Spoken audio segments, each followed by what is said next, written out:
Saudara, pemerintah sudah tetapkan 4 pulau kembali ke wilayah Aceh.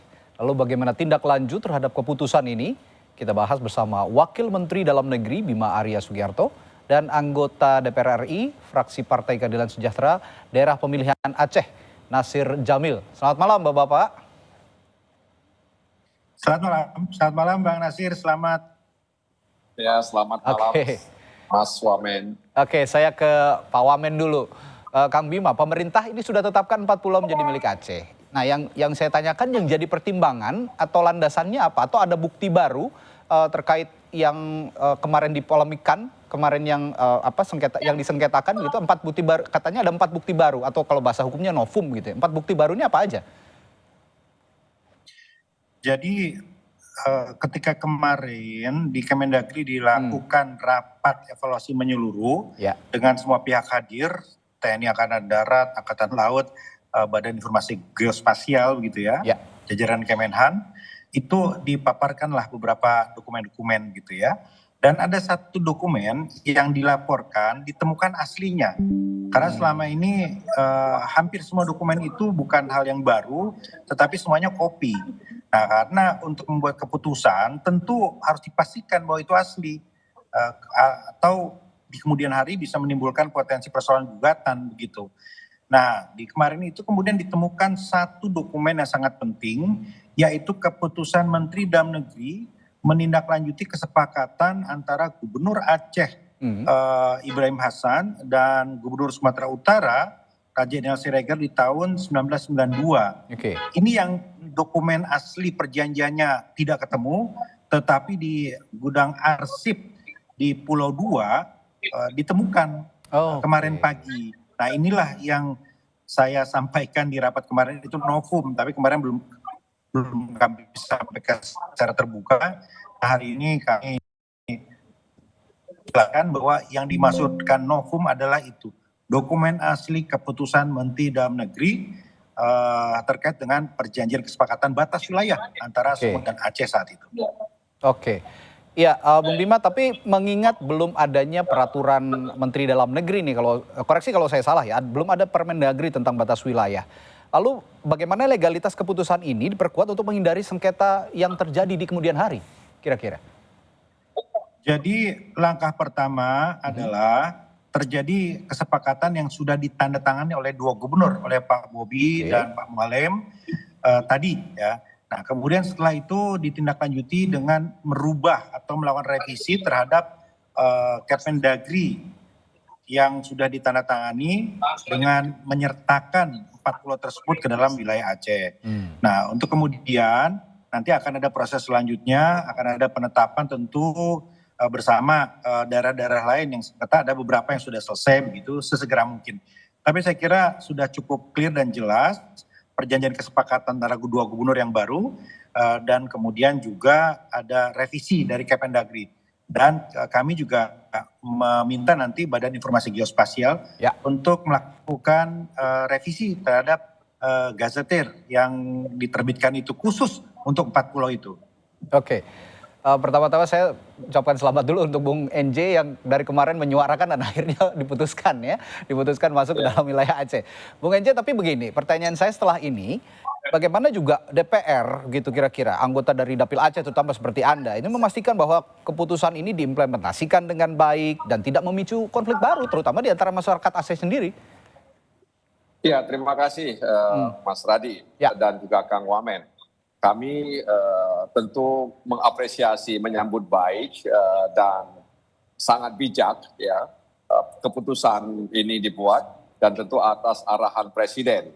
Dari ada semacam tindakan negara atau intervensi negara yang rasional dan terukur, sehingga kemudian bisa mengakhiri sengketa 4 pulau antara Sumatera Utara dan Provinsi Aceh. Dan tentu saja keputusan ini kemudian harus ditindaklanjuti sesuai dengan peraturan perundang-undangan yang berlaku. Sehingga kemudian tidak lagi ada gejolak atau tanda tanya, serta pertanyaan-pertanyaan lainnya dari masyarakat. Oleh karena itu, hari baik pada hari ini menjadi kebaikan untuk kita semuanya, terutama bagaimana bisa mengatasi ketegangan-ketegangan antara daerah dengan pemerintah pusat, mungkin juga ketegangan antara Provinsi Aceh dan Sumatera Utara. Dan ini sudah berakhir, artinya kita fokus ke depan dan mudah-mudahan keputusan tadi itu seperti yang saya sebutkan tadi itu ditindaklanjuti ya dengan hitam di atas putih dan kemudian mengundang pihak-pihak kelembagaan, kementerian terkait untuk memastikan bahwa ke depan tidak terjadi sengketa lagi terhadap 4 pulau tersebut. Ya, selanjutnya Bung Nasir, sudah ada rencana untuk pengembangan atau pemanfaatan wilayah 4 pulau ini kalau berdasarkan diskusi Anda dengan pemerintah Provinsi Aceh? Ya, kita tunggu saja kalau sudah clear and clean soal ini, maka pemerintah Aceh menurut Gubernur Aceh Muzakir Manap, di mana tadi malam saya bertemu dengan beliau, mungkin akan menggali potensi-potensi ekonomi yang ada di pulau tersebut. Ya, tentu saja kita tidak menafikan dengan berbagai macam isu terkait misalnya ada potensi migas dan lain sebagainya. Ya, mudah-mudahan saja ini adalah bahagian yang tidak terpisahkan dari kepentingan nasional kita menjaga pulau-pulau di Indonesia seperti yang dikatakan oleh Gubernur Muzakir Manap, meskipun ini wilayah Aceh, tapi dia adalah bahagian dari negara kesatuan Republik Indonesia. Nah, ini selanjutnya akan saya tanyakan juga. Sepertinya 2 gubernur sudah memberikan pernyataan yang begitu menyejukkan ya. Gubernur Aceh mengatakan bahwa 4 pulau ini tidak hanya bagian dari Aceh tapi bagian dari NKRI. Sementara Gubernur Sumatera Utara mengatakan jangan terpancing oleh isu-isu yang tidak benar, bahwa saat ini Sumatera Utara dan masyarakatnya mengutamakan persatuan begitu. Nah, tapi tetap saja menurut saya peran Kementerian Dalam Negeri juga harus ada, terutama mitigasi konflik yang terjadi. Nah, langkah konkret Kementerian Dalam Negeri sendiri, Kang Bima, untuk mencegah potensi ketegangan, terutama ketegangan sosial antara masyarakat pasca keputusan ini, antara masyarakat Aceh dan Sumut, bagaimana? Tadi sudah saya sampaikan, Kemendagri langsung melakukan proses revisi Kemendagri. Itu penting sekali, karena itu kan yang menjadi persoalan utama dan menimbulkan spekulasi. Yang kedua, tadi Kemendagri seperti saran Bang Nasir tadi, ini berkoordinasi dengan Badan Informasi Geospasial untuk juga melakukan proses revisi terhadap gazettir yang secara rutin diterbitkan untuk melakukan penamaan rupa bumi, kemudian juga untuk koordinat begitu. Ini penting sekali. Dan yang ketiga tentu kami membangun komunikasi dengan 2 gubernur dan 2 kepala daerah, 2 bupati di sana untuk memastikan bahwa ada langkah-langkah di lapangan untuk menjaga kondusivitas, ya termasuk tentu saya kira secara fisik 4 pulau itu pasti perlu untuk dijaga, dirawat dan dikembangkan potensinya oleh Aceh dan Singkil gitu ya. Yang tidak kalah penting, bagaimana juga nih Kang Bima, keputusan ini mempengaruhi pendaftaran nama pulau ke Perserikatan Bangsa-Bangsa, ke PBB. Ini juga penting untuk diperhatikan, karena kalau memang nanti ada pendaftaran, itu apakah revisi ini diperlukan pada laporan sebelumnya atau bagaimana?